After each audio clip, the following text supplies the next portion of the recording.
Bonjour les amis, aujourd'hui on va faire les structures du marché. غادي نشوفوا deux structures de marché, le CPP et le monopole.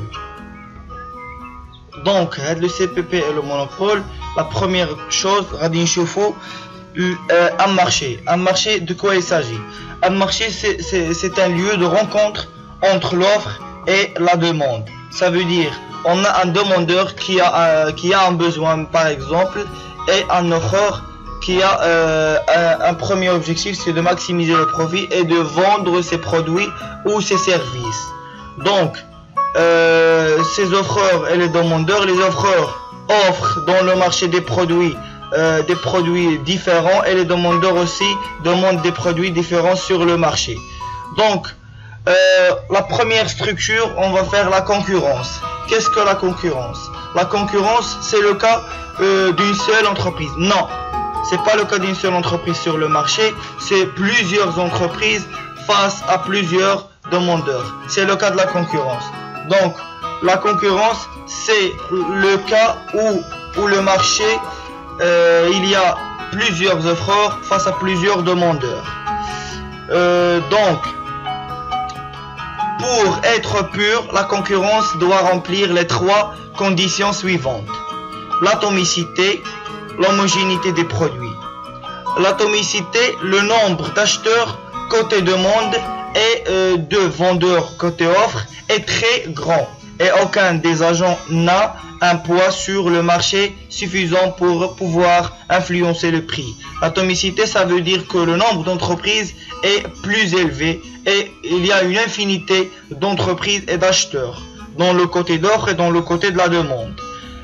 La deuxième condition, c'est l'homogénéité des produits. Dans l'industrie surtout, toutes les firmes livrent des produits que les acheteurs jugent identiques, homogènes ou substituables.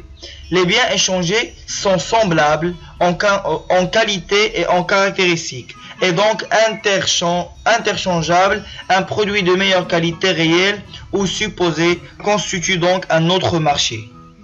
En d'autres termes, c'est lorsque les consommateurs ne parviennent pas à différencier les productions du même gamme, même si c'est la même entreprise. Donc l'homogénéité des produits, c'est le cas d'une industrie, d'une entreprise qui offre des produits qui sont identiques. On a la fluidité. La fluidité, c'est la libre entrée et sortie sur le marché administratif. Ça veut dire quoi? Ça veut dire dans le marché de la concurrence pure et parfaite, et surtout pure, dans le marché de la concurrence pure, les demandeurs et les offreurs ont une facilité d'entrée sur ce marché. Et pour être parfaite, la concurrence doit remplir les deux conditions suivantes: la libre circulation des facteurs de production et la transparence de l'information. La libre circulation des facteurs de production. Les facteurs de production sont parfaitement mobiles et peuvent se déplacer d'une industrie à l'autre. Ça veut dire quoi? Ça veut dire on a une facilité de circulation des capitaux entre les entreprises au sein de ce marché. La transparence de l'information, tous les participants au marché ont une connaissance complète de tous les facteurs significatifs du marché.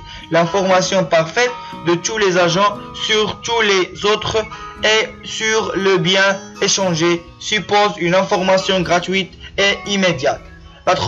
La transparence de l'information, c'est quoi? C'est que tous les offreurs et les demandeurs se connaissent. Ça veut dire un demandeur qui a des informations sur une entreprise pour acheter par exemple tel bien ou telle quantité, elle a les informations qui concernent l'entreprise, ou bien sûr sur la disponibilité de l'information. Donc l'équilibre sur le marché de la concurrence pure et parfaite, c'est l'intersection de la courbe d'offre avec la courbe de la demande. En premier lieu, la courbe d'offre, c'est une fonction croissante et la courbe de demande, c'est une fonction décroissante. Le point d'équilibre de ces deux courbes nous donne l'équilibre sur ce marché de concurrence pure et parfaite et nous donne le prix d'équilibre. Ce prix d'équilibre, tous les offreurs et les demandeurs doivent s'adapter à ce prix-là. Donc les entreprises et les demandeurs doivent s'adapter à ce prix. Les entreprises qui veulent vendre à un prix qui est très élevé par rapport au prix de marché, ils vont perdre une part ou bien un profit, et vice versa. Donc la partie où l'offre est supérieure à la demande, c'est une surproduction pour les entreprises. Et dans le cas de l'offre est inférieure à la demande, c'est une pénurie. Par exemple, les entreprises offrent des quantités très élevées. Moyen élevées. Donc automatiquement ils veulent les bien sûr avec des prix les. Donc la demande donc ou le cas de la pénurie, l'offre inférieure à la demande, c'est que les entreprises n'arrivent pas à satisfaire les besoins des consommateurs. Donc l'offre égale l'offre inférieure à la demande. Donc l'entreprise. Donc l'objectif de l'entreprise, bien sûr, c'est de maximiser son profit. Et pour maximiser son profit, le processus. Le profit total égale à quoi? C'est les recettes totales moins le coût total. Les recettes totales, c'est les prix fois la quantité moins le coût total.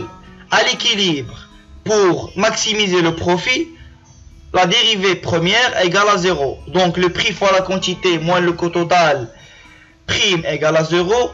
Dérivée dialogue qui atteint un prix moins le coût marginal égale à 0, sachant que le coût total prime, c'est le coût marginal, et le prix. Donc le prix égale à coût marginal. Donc c'est ça l'équilibre sur ce marché. Donc le cas de la quantité x étoile, qu'on va la remplacer dans la fonction de demande inverse pour trouver le prix d'équilibre sur ce marché. Donc, et pour trouver la taille minimale efficace c'est quoi? La taille minimale efficace, c'est la quantité qui minimise le coût moyen de l'entreprise afin d'augmenter la productivité de cette entreprise. Et c'est ça l'économie d'échelle. Yani l'entreprise cherche à maximiser et à augmenter sa production, mais avec les minimums de coûts. C'est ça la taille minimale efficace. Et pour calculer cette taille minimale efficace, le coût moyen prime égale à 0.